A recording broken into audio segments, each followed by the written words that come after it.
están acá en la iglesia, y pues no voy a contar algo confidencial porque ya ellos lo han testificado, entonces me siento libre de recordarlo. Por ejemplo, recuerdo algo que me impactó mucho, que la pastora Luz nos contaba de su vida cuando tuvo el privilegio de recibir la noticia de un ascenso laboral que ella le pedía al Señor hace mucho tiempo, y que esa noticia o esa bendición que ella estaba esperando y por la que había orado, al mismo tiempo le trajo a ella muchos procesos de dolor. Y aunque podamos pensar de que lo que les he dicho hasta ahora o lo que ella pudo haber orado es algo natural, algo terrenal, en realidad la reacción a como ella testificó de cómo ella se vio en necesidad de afrontar ese proceso es lo que yo quiero recordarle.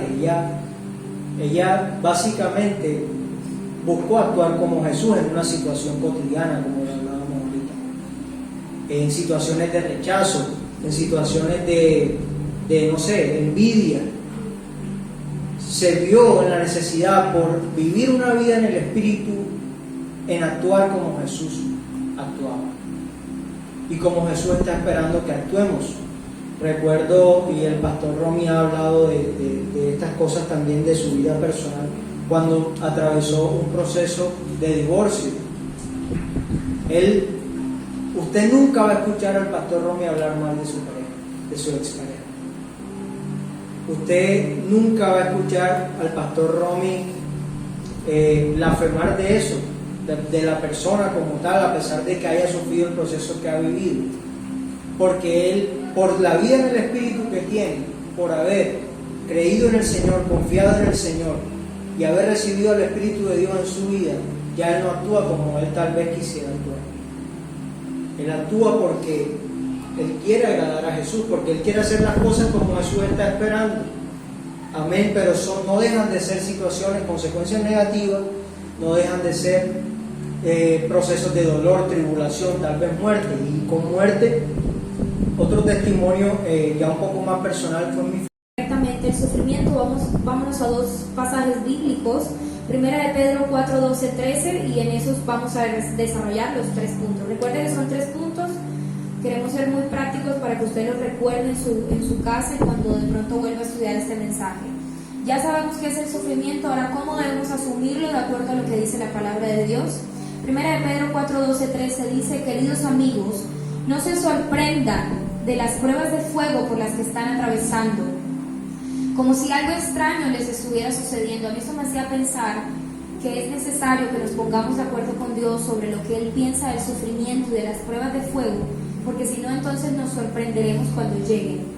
Y el hecho de que nos sorprenda quiere decir que no estamos preparados y que no estamos entendiendo por qué está sucediendo. Ahora, el hecho de que usted pase una situación difícil no quiere decir que usted ya sabe por qué está pasando. Quizás el Señor se lo va a revelar hasta el final, para que usted sea paciente, para que usted pase su proceso como debe ser. Hay cosas que uno atraviesa y uno hasta el final es que entiende la razón, es que entiende el propósito final de por qué sucedió. Ah, Señor, pasé por eso hace un mes porque tú querías enseñarme esto. Gracias. Pero en medio de ese proceso hay unos factores que debemos tener en cuenta. Que el Señor tiene una expectativa y el Señor ya dejó escrito con muchos ejemplos en la Biblia de cómo Él espera que asumamos el sufrimiento y el proceso de sufrimiento, así usted lo entienda o no lo entienda. Quizás el Señor se lo va a revelar en medio del proceso, quizás se lo va a revelar al final, quizás un año después. Wendy dijo: yo no entendí por qué soñé eso, pero ahora lo entiendo. ¿Se acuerdan del testimonio que contó Wendy? Primera de Pedro dice: no se sorprenden de las pruebas de fuego por las que están atravesando, como si algo extraño les estuviera sucediendo, como si no entendieran, como si incrédulos, como que no lo entienden. En cambio, alégrense mucho, porque estas pruebas los hacen partícipes con Cristo de su sufrimiento, para que tengan la inmensa alegría de ver su gloria cuando sea revelada a todo el mundo. Amén. Amén. Eso de hecho me hace pensar de que hay algunos que evidentemente no podrán ver su gloria porque no fueron partícipes cuando estaban aquí en la vida. Amén. Dice además otra cita bíblica que tenemos en Santiago capítulo 1, versículos 2 al 4, dice: amados hermanos, cuando tengan que enfrentar cualquier tipo de problemas, considérenlo como un tiempo para alegrarse mucho. Porque ustedes saben que siempre que se pone a prueba la fe, la constancia tiene una oportunidad para desarrollarse. En otras versiones dice la paciencia. Y vamos a ver ahorita más adelante qué tan importante es la paciencia para un cristiano. Para un cristiano. Dice, así puntos que Andrea hablaba, y el primer punto de cómo debemos asumir el sufrimiento correctamente nosotros como cristianos es con una actitud de gozo. Y a ver, el gozo o el alégrense mucho que mencionan en los versos que acabamos de leer no necesariamente habla de emociones o de algo emocional, pues porque lo emocional puede ser pasajero, puede ser es pasajero.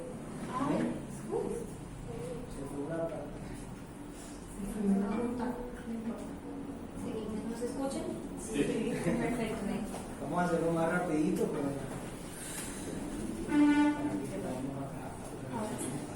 sí.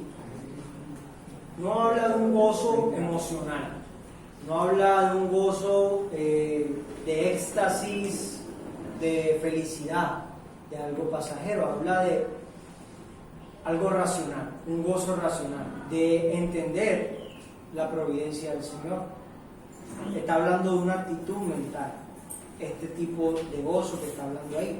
Un ejemplo de esto está en Hechos 5, del 40 al 41, que dice: los otros miembros, voy a leerlo y después les doy el contexto, los otros miembros aceptaron su consejo, llamaron a los apóstoles y mandaron a que los azotaran. ¿A quién? A los apóstoles. ¿Y que le hicieran qué? Los azotaran. Sí, azotes. Luego les ordenaron que nunca más hablaran en el nombre de Jesús y los pusieron en libertad, es decir, que estaban presos. Los apóstoles salieron del concilio con alegría porque Dios los había considerado dignos de sufrir deshonra por el nombre de Jesús. Gloria a Dios. Dale un fuerte aplauso a Dios por eso.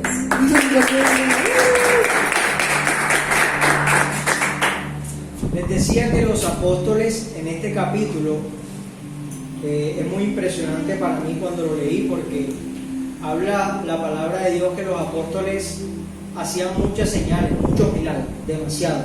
De hecho, ahí es la parte de la Biblia donde habla que Pedro sanaba con la sombra de él. O sea, que él pasaba y colocaban a los enfermos en la calle, en las camillas y en las camas, y que la sombra de él los sanaba. Usted está de verdad que dimensionando lo que está pasando. Dice que había muchas personas con problemas mentales y que literalmente dice la Biblia, todos eran sanados. No había ni uno que no se sanara. Y dice después que los saduceos o los sacerdotes de la ley comenzaron a sentir envidia de lo que estaba pasando y los metieron presos. Los metieron presos y ¿sabe qué pasa? En la noche el Espíritu Santo los libera. Pero antes de prohibirle, el Espíritu Santo los libera, o sea, nadie se dio cuenta. Como cuando Jesús salió de la tumba, por ponerles un ejemplo gráfico, nadie se dio cuenta de que los apóstoles, los tipos, ya no estaban en la cárcel. Cuando los vinieron a buscar en la mañana, que los iban a interrogar, no estaban, y las puertas estaban cerradas y los guardias estaban en sus puestos. Ellos estaban ya en el templo porque el Señor los sacó de la cárcel para que y los mandó a que fueran a seguir predicando en el templo. Y cuando los guardias vinieron en la mañana a buscarlos, ellos no estaban. Dieron el informe a los sacerdotes y los sacerdotes dijeron: bueno, entonces vamos a buscarlos. Y los apóstoles, los tipos muy llenos de Dios, estaban predicando en el templo después de que la noche anterior estaban en la cárcel, presos por eso. Y los vuelven y los toman presos predicando en el templo. Y cuando están por segunda vez presos, dice que no debían predicar le dijeron, no predique más en nombre de ese hombre, que era Jesús. Y Pedro básicamente le responde muy bíblicamente, léalo ustedes mismos, que como Pedro le respondió, ellos le dieron ganas de matarlos, ¿sí? O sea, ya no lo iban solamente a interrogar y confrontar y tal, sino que ya los sacerdotes querían ir a matar a los hermanos. Y entonces, tan impresionante que un sacerdote de ahí dice, aguanten el burro, como dice Álvaro, no lo maten, porque qué tal que estos hombres sí sean de Dios y estén yéndose contra el mismo Dios. Y después de eso, habla de esto, que los sacerdotes escucharon el consejo de ese sacerdote específicamente y que simplemente lo que hicieron con los apóstoles fueron azotarlos. Tremendo premio, ¿no? Simplemente, pero los levantaron a azote. De hecho, algunas personas dicen que fueron 39 azotes. Dimensione lo que estamos hablando, y dice que con todo y eso, los apóstoles salieron del concilio con alegría. Como dicen los dominicanos, me están relajando. Porque Dios los había considerado dignos de sufrir deshonra por el nombre de Jesús. Y simplemente sin drama ni trauma, los apóstoles se consideraron dignos de sufrir por Jesús. Eso no lo dice la Biblia, lo decimos nosotros, pero es para dar a entender que no es un gozo de salto, júbilo, grito de júbilo, gritos, sí, danzo, es una actitud mental que la da Dios. El gozo de saber que hay una causa que no me pertenece a mí, que yo simplemente soy un vehículo. ¿Amén? Para terminar, en ese punto, lo que reveló la reacción de los apóstoles ante esa adversidad fue la condición de su corazón. Y podemos decir que mi reacción a la adversidad, nuestra reacción a la adversidad, revela la condición de nuestro corazón y la perspectiva que tenemos ante la vida. Estas cosas de los apóstoles, como Andrea decía ahorita, eso uno lo asocia enseguida a sufrir por la causa de Cristo, pero lo que queremos es que hagamos este tema, hágalo personal. Hágalo personal. ¿Cuál es la adversidad más grande que puede estar sufriendo usted ahora, o si está viviendo muchas, del mismo calibre para usted tal vez? ¿Y cómo está usted reaccionando ante ella? Colóquese entre el espejo y haga la introspección. ¿Cómo está usted reaccionando y cuál es la perspectiva que usted está teniendo de la vida, dándose cuenta cómo está reaccionando por esa adversidad que usted está pasando? Quiero ponerles un ejemplo con el tema que explicaba Jacir de la actitud, de que es una actitud mental, y de hecho la Biblia habla en Filipenses, tengan la actitud que tuvo Cristo. No estaba hablando necesariamente de la vida espiritual que tuvo Jesús o de la conexión que tenía con el Padre, dijo la actitud. Está hablando de un tema racional, de una parte que tenemos que hacer nosotros. Y yo recuerdo y pensaba mucho, para ponerles un ejemplo, de cuando yo estaba haciendo mis pasantías o mis prácticas en psicología en la clínica Campbell, no sé si la conocen, es una clínica que atiende bastantes traumas, esa es su especialidad, y ortopedia. Y yo estaba atendiendo pacientes que estaban en hospitalización. Dentro de mis tareas y mis funciones era llevarles charlas y llevarles educación en salud mental a esos pacientes para cómo llevar la hospitalización y eso. Y dentro de la búsqueda de todo lo que yo encontré, había una frase de un filósofo que me gustaba compartírselas de manera muy práctica, que yo decía, la frase decía, cuando nos damos cuenta que ya una situación no va a cambiar, o cuando nos damos cuenta que no podemos ejercer control sobre ciertas situaciones, nos vemos en la obligación de cambiar a nosotros mismos. Cuando usted ya no puede cambiar una situación, por más control que usted tenga sobre ella, hay un punto en el que la situación se va a volver incontrolable. Es decir, por más de que usted quiera, ya usted no va a cambiar el hecho de que un familiar esté muerto, por ejemplo. Hay cosas que son ya irrevocables en cierto punto. Y en ese momento es donde nosotros tenemos que empezar a analizar y a reflexionar y decir, pues entonces hay algo que tiene que cambiar en mí. Y eso mismo pensaba yo para la vida del cristiano, y hablando del sufrimiento. Hay situaciones difíciles que no vamos a cambiar. nada va a cambiar el hecho de que usted atraviese ciertas cosas, porque usted no tiene control sobre eso. Pero número uno, el Señor lo permite, y número dos, la forma en la que usted atraviese eso va a revelar la condición de su corazón con Dios, la disposición de su corazón y lo que usted considera que es importante para la vida. Es decir, es un cambio en la actitud. Amén. El primer punto cómo debemos asumir el sufrimiento correctamente es con una actitud de gozo.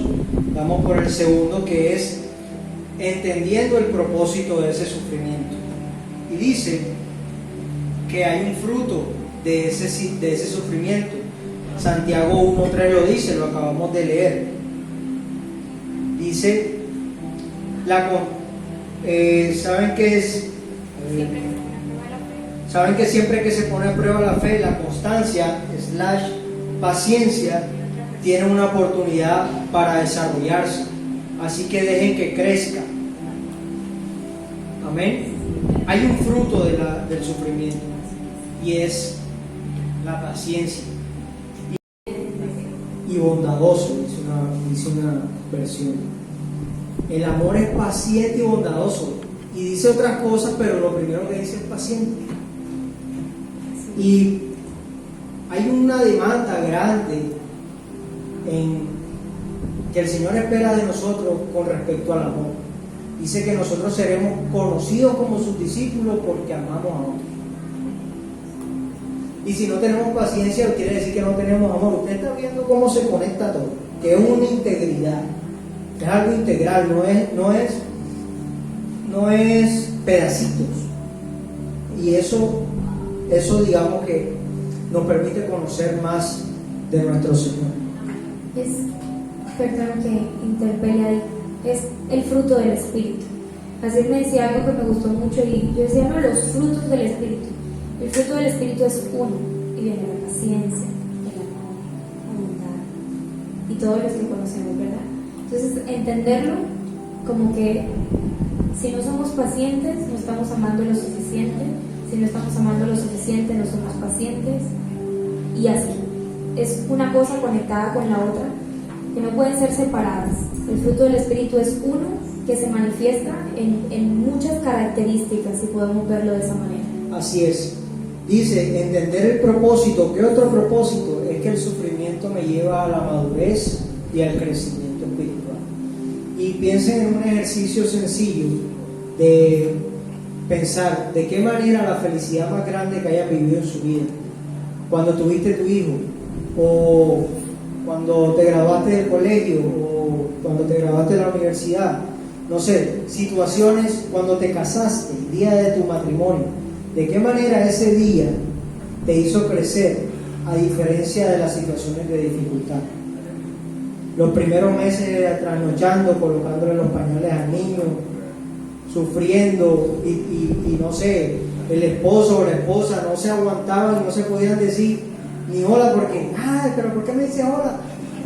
Y comenzaban las discusiones, no había paciencia, ¿no? ¿De qué manera, de verdad, la felicidad más grande que hayas vivido en tu vida te hizo crecer a diferencia de los momentos de dificultad? Entonces, digamos que todos aquellos que estamos en un ambiente de trabajo podemos escuchar, darnos cuenta las conversaciones tan superficiales que la gente tiene y que entendemos nosotros como cristianos y nos sentimos como no sé, una gota de aceite en un litro de agua, porque no entendemos por qué hay tanta superficialidad en la vida, banalidad, y no es porque esa gente no pase situaciones difíciles, sino porque no hay un enfoque correcto de esas situaciones difíciles.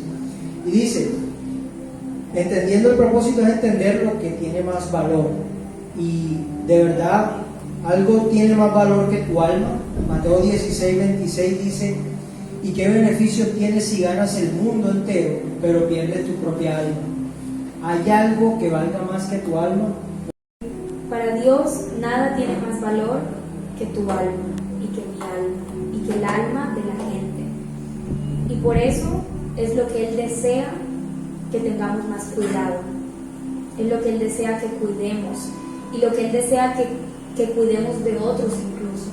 porque si nos importaran las almas, procuraríamos que la gente conociera de Jesús para que su alma fuera salva. Amén. Y dos cositas y terminamos el punto 2 y vamos a tratar de terminar rapidito. Ya nos falta poco. Dice, Dios usa las dificultades para derribar fortalezas, ídolos, estructuras mentales dentro de nosotros. Todas esas cosas en las que confiamos por encima de Él. Ahorita leíamos de aborrecer a padre, a madre, a los hijos, a ti mismo, porque precisamente Dios quiere el primer lugar en tu vida. Y aunque genera un tipo de fruto, la dificultad, que era la paciencia que hablábamos ahorita, no tenemos que anhelar la dificultad. No necesariamente, porque cuando entra el anhelo de la dificultad, podrías estar cayendo en la conmiseración, en sentirte víctima. En generar lástima. ¿Sí? En generar lástima. Amén. Ese es el segundo punto. Pasamos por el primero, que dice que debemos afrontar con una actitud de gozo. Número 2, entendiendo el propósito. El sufrimiento tiene un propósito. Y punto número 3, para irnos con las conclusiones, debemos asumir el sufrimiento con esperanza. ¿Con qué? Esperanza. Con esperanza. Hay una esperanza que nosotros tenemos como hijos de Dios. Y el primer punto de la esperanza es que Dios promete consuelo. Vamos rápidamente al 7, que dice: pues cuanto más sufrimos por Cristo, tanto más Dios nos colmará de su consuelo por medio de Cristo. Aun cuando estamos abrumados por dificultades, es para el consuelo y la salvación de ustedes. Pues cuando nosotros somos consolados, ciertamente los consolaremos a ustedes. Entonces podrán soportar con paciencia los mismos sufrimientos que nosotros. Tenemos la plena confianza de que al participar ustedes de nuestros sufrimientos, también tendrán parte del consuelo que Dios nos da. Aquí está el apóstol Pablo también hablando a la multitud, y le dice que él considera valioso contarles los sufrimientos por los cuales ellos han pasado. Y les está contando a través de una carta, obviamente, que les dice como que tengan esperanza, porque cuanto más ustedes sufren, cuanto más serán consolados. Entonces, no que vas a atravesar el sufrimiento solo. Y ahí vamos al siguiente punto, y es que Dios promete estar con nosotros en medio del sufrimiento. Usted no va a pasar ese proceso solo. No tiene que pasarlo solo. Podría decidir pasarlo solo. Pero no hay nada como pasar cualquier proceso de la mano de Dios para poder asumirlo con gozo, para poder entender el propósito, porque yo le he dicho muchas veces a Dios, Señor, de hecho al inicio de ese año, le dije, Señor, yo quiero saber que realmente creo en lo que digo que creo. Es decir, yo quiero estar segura de que yo digo que creo en Jesús y realmente creo en Jesús. Cuando me quiebres, cuando me rompas, cuando me lastimes, cuando metas tu dedo en mi herida, yo quiero poder reconocerte. Porque qué doloroso es tú decirle, Señor, yo quiero vivir para ti, y cuando el Señor ponga pruebas en el camino que te ayuden a vivir para Él, o que te permitan mostrar que debes vivir para Él, que te permitan mostrar el Jesús que vive en ti, tú no lo reconozcas. Y entonces empecemos a atribuir las situaciones difíciles a cosas superficiales. No podemos querer seres espirituales atribuyendo todo lo que nos rodea a cosas naturales. No son coincidencias, no son casualidades, no pasan por cosas externas. Ay, no, es que esa situación difícil pasó porque no, qué malas decisiones toma mi pareja. Pues estoy pasando una situación difícil porque es culpa de él tal cosa. No, Señor, ¿a dónde quieres llevarme? Yo le decía una vez a Camila y a Álvaro, si nosotros queremos ponernos espirituales con Dios, hay que ponernos espirituales con todo. Es decir, en todo lo que veamos pongámonos espirituales. Porque no podemos estarle pidiendo al Señor bendición espiritual y crecimiento espiritual y madurez espiritual y disciplina espiritual, pero cuando venga la circunstancia, mejor hubiese tomado una mejor decisión financiera. Las decisiones las tomaste, y si estás atravesando una situación financiera difícil y pudiste haberlo hecho mejor, bueno, Señor, pero ya estoy en esto. ¿Qué me quieres enseñar? ¿Qué quieres de mí? ¿A dónde debo ir? Vamos a hacerlo juntos. Amén. Entonces, primer punto, el Señor promete consuelo. Segundo punto, el Señor promete estar con nosotros. Tercer punto de la esperanza, Dios promete darle fin al sufrimiento. Diga, fin al sufrimiento. Fin Amén. Vámonos a Romanos 8, 18, 23, que habla sobre la gloria futura. Estamos hablando sobre Romanos 8, que hemos desarrollado el mensaje. Luego de que dice, bueno, ustedes participan de su gloria, ustedes son sus herederos, bueno, también participan del sufrimiento. Pero entonces dice en Romanos 8, 18, 23, sin embargo, lo que ahora sufrimos no es nada comparado con la gloria que Él nos revelará más adelante. Dice, pues toda la creación espera con anhelo el día futuro en que Dios revelará quiénes son verdaderamente sus hijos. Contra su propia voluntad, toda la creación espera, contra su propia voluntad, toda la creación quedó sujeta a la maldición de Dios. Esa fue la consecuencia por el pecado. Es decir, toda la creación en este momento está gimiendo, toda la creación está sufriendo. Yo le decía a Casir ayer, realmente el sufrimiento en Dios y el sufrimiento con Dios es muy diferente. Pero eso no quiere decir, las cosas que nosotros pasamos no son distintas a las que el resto de la gente pasa, a las que tú estás pasando, a las que otra gente está pasando, pero sí hay una forma en la que sufrimos, que es número uno por consecuencia del pecado, por esclavitud del pecado. Y si ese es el caso, le pido al Señor que abra nuestros ojos al pecado y nos lo muestre tal y como es, para que podamos arrepentirnos y dejar de sufrir por las razones equivocadas. Porque el tipo de sufrimiento del que estamos hablando hoy es un sufrimiento que le agrada a Dios, y ya vamos a ver eso. Toda la creación, es decir, todos estamos sujetos a la maldición de Dios como consecuencia del pecado. Sin embargo, con gran esperanza, la creación espera el día en que será liberada de la muerte y la descomposición. Lo que les decía de Pablo anhelaba el día en que muriera. Él decía, si yo muero o vivo, pues le daré la gloria a Cristo. Porque el vivir es Cristo y el morir para mí es ganancia. Porque él sabía lo que le esperaba y él sabía que nada de lo que él había pasado, que yo creo que sí pasó cosas difíciles. Yo no he pasado nada, yo no he atravesado nada. Pero él, que pasó demasiadas cosas difíciles, él dijo, yo sé lo que me espera. Y él tenía esperanza de que en algún momento se iba a acabar. Pues sabemos que hasta el día de hoy toda la creación gime de angustia, como si tuviera dolores de parto. Y los creyentes también gemimos, es decir, todo el mundo y la gente vive allá afuera sin Dios, como si fuera fácil vivir sin Dios. Pero la gente también está sufriendo. Y a veces vivimos sin Dios como si fuera fácil vivir sin Dios. Si es difícil vivir con Dios, y si nos cuesta vivir con Dios, y es sufrido vivir con Dios, ahora imagínense sin Dios. La gente vive sin esperanza. Pero ese es el engaño del mundo. Pero ese es el engaño del mundo. Y dice, incluso él está hablando aquí en este verso de la gente, dice el mundo, la creación, todo gime con dolores de parto.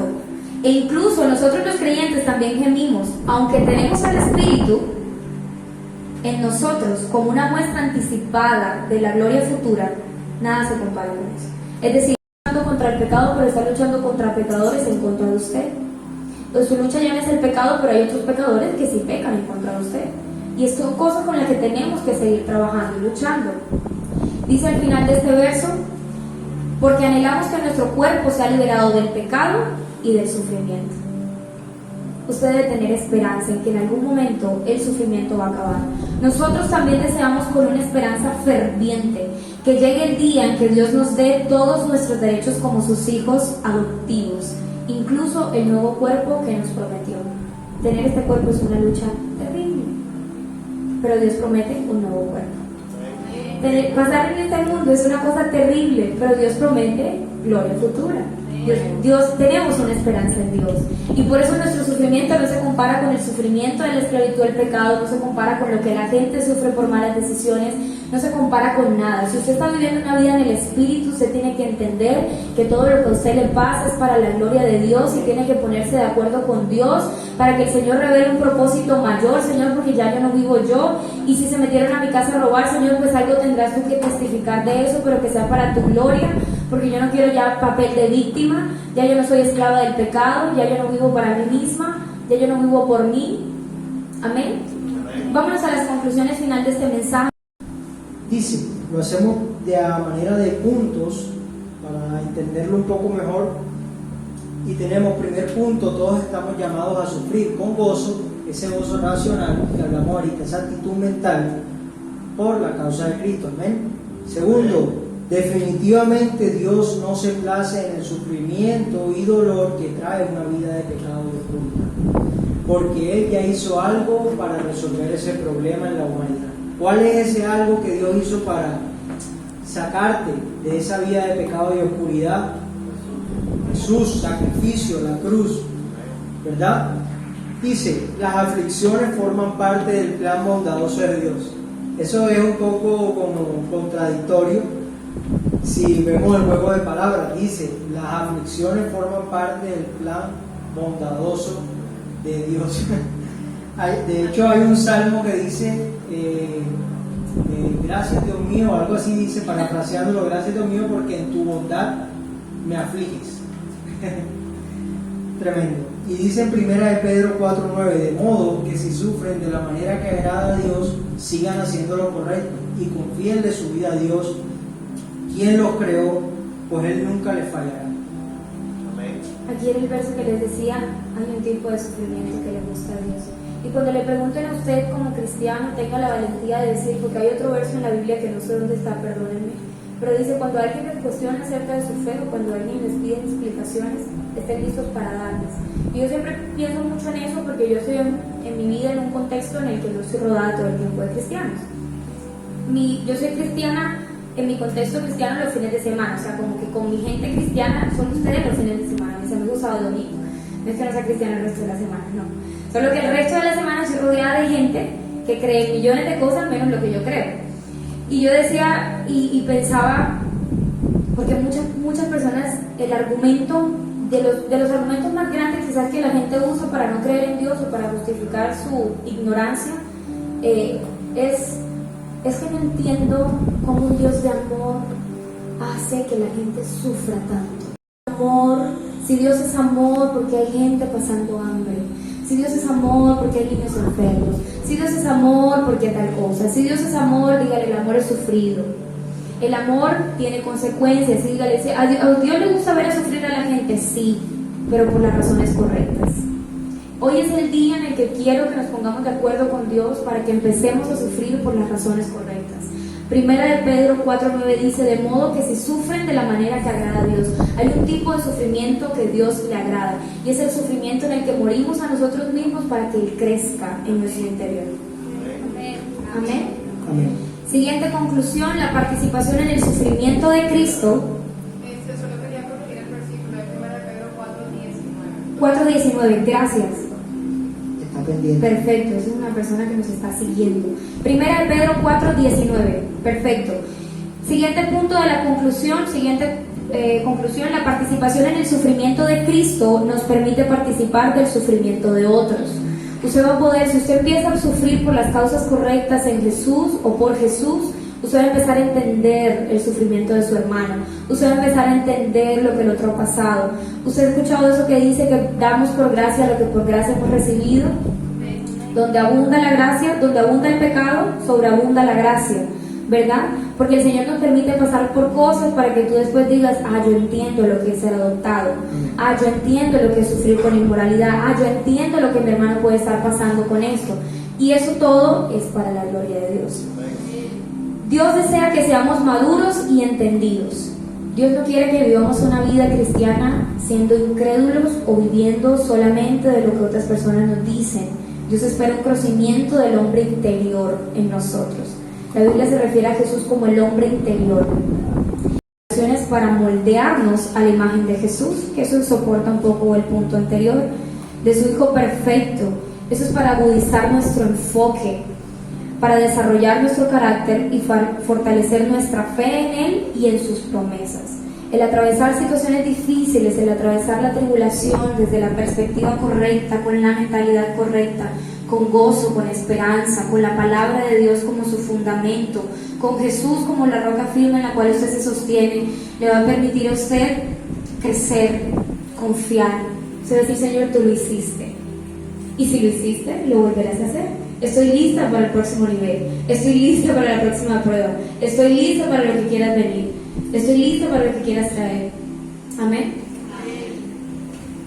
Amén. El día de hoy, hasta aquí tenemos este mensaje que esperamos de verdad que el Señor haya hablado a sus vidas y que ustedes hayan podido tomarlo personal, como lo dijo ahorita, ¿sí? Aterrizarlo a su vida. Leo, Luz, Wendy, Mamitere, aterrícelo a su vida, hermana Marta, Sammy, aterrízalo a tu vida, Alba, Aura, aterrícenlo. Aterricemos estos mensajes a nuestra vida, porque ese es el propósito que quiere el Señor, porque nosotros todos hacemos parte y todos queremos estar en ese engranaje, en esa cadena de aportar al propósito que tiene el Señor, ¿sí? Con esta tierra, con esta humanidad, con que su palabra sea llevada a los rincones más recónditos de la tierra. Y tal vez no, como nos decía el pastor Romy, hay personas que van a naciones, sí, pero tal vez tu nación esté cruzando la calle, tal vez tu nación está ahí al lado tuyo, está en tu misma casa. Entonces todos tenemos una pieza fundamental o una responsabilidad fundamental que hacer como cuerpo de Cristo. Y de todo lo que es nuestro Señor y todo lo que hemos aprendido en este año son las demás aristas, muchas aristas de nuestro Señor, y debemos tener el anhelo, el hambre, la sed de conocer a nuestro Señor de manera íntegra, no por partes.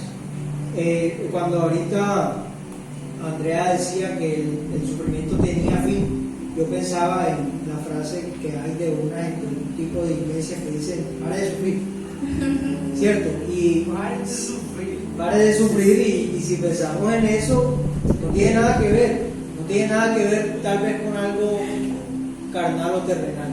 Vamos a tener consecuencias negativas en ciertas cosas, vamos a tener que pasar procesos, pero además de ser un tipo de sufrimiento que le agrada a Dios, el que debemos tener por las razones correctas, debemos analizar y concluir de que ese sufrimiento que estemos viviendo es porque nuestra fe está siendo probada. Y si nuestra fe está siendo probada es porque estamos viviendo un sufrimiento que a Dios le gusta. Si nuestra fe está siendo probada en cuestionarlo porque un familiar murió, está cuestionando tu fe. Andrea decía: ay Señor, al principio de año, ayúdame a saber que creo en lo que creo. Estás buscando probar tu fe, pero ¿es para qué? Para vivir el sufrimiento, el tipo de sufrimiento que a Dios le agrada, tumbar las estructuras mentales que tienen, buscar derribar esos ídolos que tienen. A veces colocamos a nuestra mamá, nuestra abuela, nuestro jefe por encima de nosotros, del Señor mismo. A nosotros mismos nos colocamos arriba de nuestro Señor. Entonces el Señor lo que está buscando es eso con este mensaje. Y vamos a cerrar en oración, y le voy a pedir a Andrés que cerremos una oración. Del tiempo, pero ese es nuestro último servicio, quizás el último momento en el que vamos a poder estar reunidos aquí este año. Y yo quiero que usted piense todas las situaciones allí donde está, con sus ojos cerrados, en todas las situaciones que usted ha atravesado y en las que no ha sido consciente que es Dios el que lo ha permitido.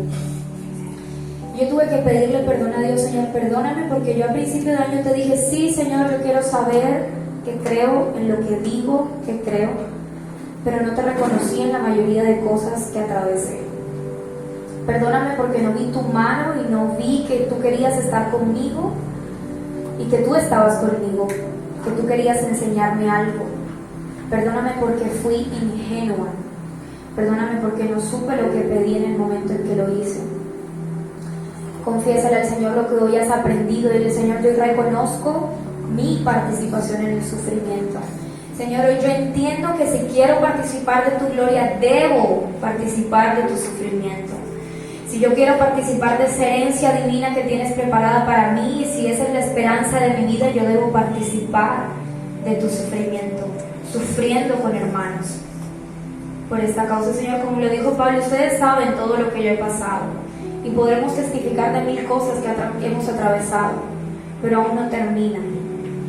Aún es mucho más que el Señor quiere hacer quizás en nosotros y a través de nosotros, pero todo siempre para su gloria. Iglesia, yo quiero que tú abras tu boca y desde el deseo genuino de tu corazón le puedas pedir al Señor que te hable, que te confronte. Yo creo que no hay nada más sabio, y esa es mi oración genuina para ustedes, como se le ha hecho muchas veces a Dios, y el Señor, disciplíname. Señor, disciplíname porque tu vara y tu callado me protegen. Señor, tu justicia es lo que cubre mi alma. La vara de tu corrección es lo que me brinda refugio. Cuando obedezco tu palabra, Señor, yo estoy segura. Yo tengo garantías cuando decido por tu palabra, cuando decido obedecer tu voluntad.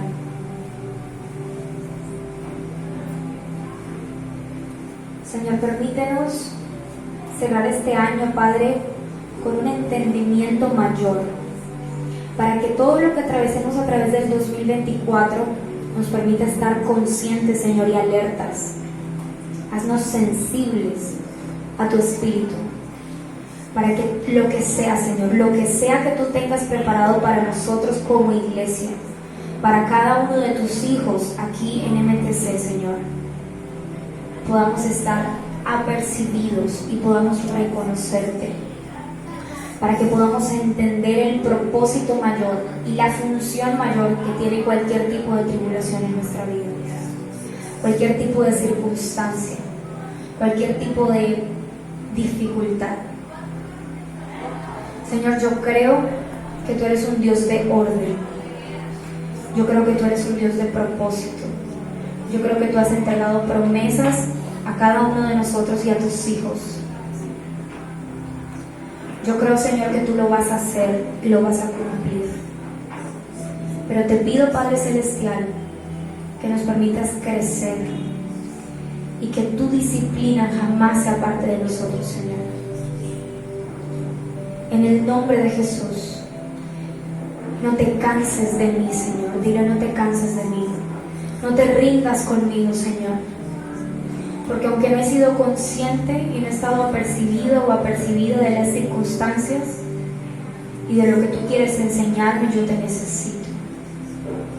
Señor, dame una oportunidad más para envolverme en tus planes, para meterme en tus asuntos por completo, para aceptar el llamado que hoy haces, para aceptar el propósito mayor, Señor. Yo quiero realmente vivir para ti. Poder decir genuinamente, Señor, heme aquí, envíame a mí. Yo quiero ir, Señor, y no me importa lo que me cueste. No me importa, Señor. No me importa lo que me cueste, Señor. No importa lo que me duela atravesar lo que atravieso. Yo quiero vivir para ti y darte gloria, Señor. Ese es el anhelo de mi alma. Y eso es lo que gime el Espíritu Santo dentro de mí, quien junto a mi espíritu confirma que soy tu hija, Señor. Hoy oro, Padre Celestial, para que cada persona que no está segura de su experiencia de salvación, tú puedas encontrarte con ella, Señor. Hay algo que definitivamente ninguno de los que estamos aquí podemos hacer, pero tú sí. Y es el convencimiento de pecado. Señor, revélate a cada corazón hoy, ahora, Señor, y que no pase un día más de sus vidas sin que entiendan, Señor, la razón por la cual viniste a la cruz. Gracias, Señor, porque tú te has revelado a mi vida y me has mostrado, Señor, la razón de tu sacrificio. Porque aunque no soy digna de todo lo que tú hiciste, tú sí eres digno de todo de mí. Tú eres digno de todo lo que tengo. Tú eres digno de todo lo que soy. Señor, tú vales la pena. Iglesia, abre tu boca y agradece al Señor lo que ha hecho. Gracias, Señor. Porque pasó el año, Señor, y no sé ni en qué momento, pero estuviste conmigo. Pasaron mil circunstancias y te digo honestamente, Señor, no sé cómo las superé. pero definitivamente fuiste tú. No sé, Señor, cómo superé todo lo que pasé. No sé de dónde fue la fuerza, pero definitivamente fuiste tú. Yo no sé de dónde salieron tantos recursos para tener lo que hoy tengo, pero definitivamente fuiste tú. Señor, no hay nada que podamos hacer, no hay nada que podamos decir, no hay nada que nos pueda separar de tu amor. Como lo dice Romanos 8 al final del capítulo, ni la vida ni la muerte, nada podrá separarnos de tu amor.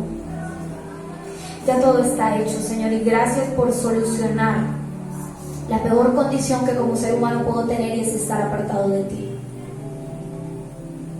Lo peor que me puede pasar no es estar en pobreza, Señor, sino es estar sin ti. Lo peor que me puede pasar, Señor, no es estar en miseria, sino es estar sin ti. Ni que se me caiga el cabello, ni que pase por una enfermedad, Señor, es estar sin ti, sin tu presencia, es no tener esperanza, es no tener gozo de salvación en mi corazón. Es no es estar segura y seguro de lo que yo tengo y soy en ti. Te pido, Señor, que nos afirmes como tus hijos y nos afirmes como tu iglesia hoy. Porque lo que viene en el 2024, Señor, solo tú lo conoces. Y podremos tener muchos planes, pero dice tu palabra que tú eres el que tienes la última palabra. Y nada en nuestra vida, Señor, yo declaro que nada en nuestra vida se mueve sin que tu intervención divina esté ahí. Y te pido que nos des la conciencia suficiente y la actitud mental a través de tu Espíritu Santo para asumir nuestra responsabilidad y nuestra participación, para hacer nuestra parte, Señor, en lo que tú esperas que nosotros hagamos como tus hijos. Porque yo sé, Señor, y dice tu palabra, que tú estás esperando que nosotros actuemos de una manera. Tú estás esperando que nosotros respondamos, que nos hagas entender la importancia de permanecer. Señor, lo que sea que venga, yo lo quiero atravesar, pero contigo. Y permite que la constancia, la paciencia, el amor, la bondad se desarrollen en nosotros. Gracias por el pastor Leo y la pastora Luz, Señor. Gracias por lo que solo tú sabes que estás haciendo en ellos, Señor. Gracias, Padre Celestial, por lo que aportan a nuestras vidas. Gracias por su testimonio. Gracias por su perseverancia. Gracias por el ejemplo. Gracias, Señor Jesús, por cada líder, Señor, y por todo el liderazgo que has puesto en la iglesia. Gracias por escogernos, Señor, a nosotros. Gracias por llamarnos, Señor. Es un privilegio vivir para ti, Jesús, tener la actitud en el corazón correcta para poder agradecerte por todo lo que has hecho. Alma mía, no hay muchas razones por las cuales alabar al Señor, decía el salmista, Señor, y eso decimos hoy con genuinidad en el corazón. Hay muchas razones por las cuales agradecerte, Señor. Y no importa lo que venga el 2024, no importa, Señor, no importa. Aquí estamos, Señor, para agradecerte, para adorarte. Realmente se seguirá firme contigo, Señor, y en ti, predicando tu palabra, Señor, y ese es nuestro compromiso contigo como iglesia. Seguiremos siendo fieles, Señor, a la promesa que nos has entregado. Con paciencia esperaremos tu plan, tu respuesta, tu propósito. Seguimos creyendo, Señor, seguimos confiando que eres el Dios de lo imposible. Si tienes el lugar para nosotros, Señor, establécelo si es tu voluntad. Creemos por eso, Señor. Creemos por nuestro lugar. Creemos por las nuevas cosas que vienen para la iglesia. Creemos, Señor, por el propósito que tienes con nosotros y a través de nosotros, Señor. Creemos por tu plan perfecto para la eternidad, para la tierra. Creemos, Señor, en eso, pero hazlo en tu tiempo, en tu momento, y prepara nuestros corazones para recibir tu bendición. Prepara nuestros corazones para recibir la prosperidad. Prepara nuestros corazones para recibir, Señor, lo que tienes para nosotros. En el nombre de Jesús, Señor, te damos gracias, te brindamos alabanza, adoración. Gracias por todo lo que hemos aprendido este año de ti, Señor. Gracias porque definitivamente no soy la misma persona que empezó este año. Gracias porque definitivamente algo transformaste en mí, algo nuevo hiciste. Tú has sido bueno, Señor. Gracias. En el nombre de Jesús, Señor, te brindamos un aplauso de agradecimiento, de alabanza. Que tu nombre sea exaltado por siempre, Señor, y para siempre. En el nombre de Jesús. Dios es maravilloso. ¿Cuántos se gozaron con esta hermosa palabra, verdad? Amén. Y yo creo que conecta esta palabra con la primera enseñanza que dimos en el año 2023, que fue la perspectiva de eternidad. Y algo que me asombró, ¿verdad? El sufrimiento es tener perspectiva perspectiva de eternidad, nos apunta a lo eterno. Y otra cosa importante que si tú, la Biblia nos habla de que Jesús fue varón de dolores. Cuando tú entiendes que Jesús fue varón de dolores, Él se encarnó en humano y Él entiende perfectamente nuestro sufrimiento, lo entiende perfectamente. Cuando tú entiendes esa verdad en tu vida, tú puedes entender a otros su sufrimiento. Y es cuando opera el ministerio de la compasión por otras personas. Así que yo quiero que nos abracemos, ¿verdad? Porque quizás no nos vamos a dar un feliz año. Yo quiero que hagamos ese acto de amor, ¿verdad? Esa herencia y esa gloria, pero Jesús no está contando con usted para el propósito en la tierra. Y ella decía también, el compromiso con Jesús, y para los que están casados o están comprometidos o están en pareja y lo entienden, y se lo compartí a Cami hace poquito, el compromiso que Jesús espera con nosotros es el mismo compromiso que usted hizo al casarse. Y recuerden que la Biblia ejemplifica nuestra relación con Cristo como la novia. Nosotros como sus hijos, como iglesia, somos la novia por la que Él va a regresar y con la que va a casarse. Él es el novio. Y en ese ejemplo que ella ponía, ella decía, cuando usted se casa con su esposa, cuando usted se une al matrimonio, usted le dice en la salud y en la enfermedad, en las buenas y en las malas, en la riqueza y en la pobreza. ¿Qué nos hace creer que nuestro compromiso con Jesús debe ser diferente? Usted debe estar con Jesús en las buenas y en las malas, en la salud y en la enfermedad. Y su compromiso con Él no cambia, o no debería cambiar. Porque usted está con su esposo, Pastora Luz, o estás con tu esposa, Pastor Leo, y cuando ella se enferma tú no la dejas, o la dejas de mirar. No te apartas de ella, no la haces a un lado. Y me encantaba esa metáfora o esa analogía de relacionar el compromiso que tenemos entre nosotros como seres humanos. Cuánto más compromiso espera Jesús de parte de nosotros con Él, como ese novio perfecto. Y nosotros debemos prepararnos para presentarnos delante de Él como la novia, pero debemos ver el compromiso con Él de esa manera. Él se entregó a sí mismo, porque yo no debería entregarme por Él. Amén.